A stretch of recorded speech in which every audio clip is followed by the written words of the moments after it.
আওয়ামী লীগ এখন বাংলাদেশে অপ্রাসঙ্গিক। গণঅভ্যুত্থানের মধ্য দিয়ে যে রাজনৈতিক দলের পতন হয়, সেই রাজনৈতিক দলের উপযোগিতা ফুরিয়ে যায় বলেই হচ্ছে গণঅভ্যুত্থান সংগঠিত হয়। এই দলটিকে ফিরিয়ে আনার যারা বৈধতা উৎপাদন করছে, তারা মূলত আগুন সন্ত্রাসের পক্ষে বৈধতা উৎপাদন করছে, তারা মূলত হচ্ছে বুলেটের পক্ষে বৈধতা উৎপাদন করছে। আমরা দেখেছি যে টকশোতে বিভিন্ন ভাবে যারা আওয়ামী লীগের লেসপেন্সার ছিল, যারা আওয়ামী লীগের সুবিধাভোগী ছিল, যারা পেইড কিছু ইন্টেলেকচুয়াল আছে, বুদ্ধিজীবী আছে, পেইড যাদেরকে ভাড়ায় খাটানো যায়, এইসব মানুষ তারা আওয়ামী লীগের পক্ষে এতদিন বৈধতা উৎপাদন করেছে।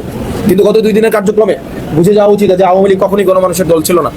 এই যে আগুন সন্ত্রাস, জ্বালা পোড়াও, এগুলো কারা করেছিল অতীতে এবং বর্তমানে কারা করেছে, এটি সুস্পষ্ট হয়ে গিয়েছে গত 2 দিনের কার্যক্রমে।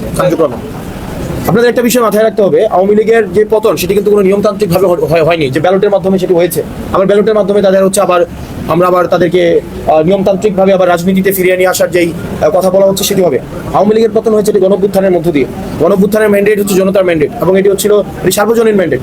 তো সেই জায়গাতে গণঅভ্যুত্থানের মধ্য দিয়ে যে রাজনৈতিক দলের পতন হয়, সেই রাজনৈতিক দলের উপযোগিতা ফুরিয়ে যায় বলেই হচ্ছে গণঅভ্যুত্থান সংগঠিত হয়। সেই রাজনৈতিক দলের নীতি আদর্শ যখন জন আকাঙ্ক্ষার বিরুদ্ধে যায়, তখনই গণঅভ্যুত্থান সংগঠিত হয়।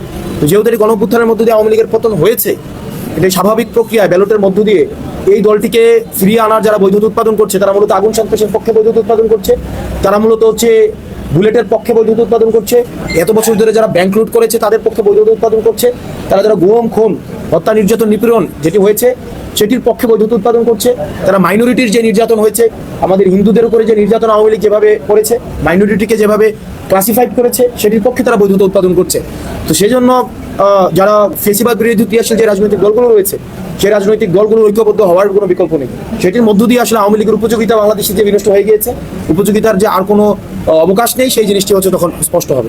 25 বছরের ওয়ারেন্টিযুক্ত দীর্ঘস্থায়ী দরজা প্রোটেক্টর, আধুনিক ও মজবুত দরজা।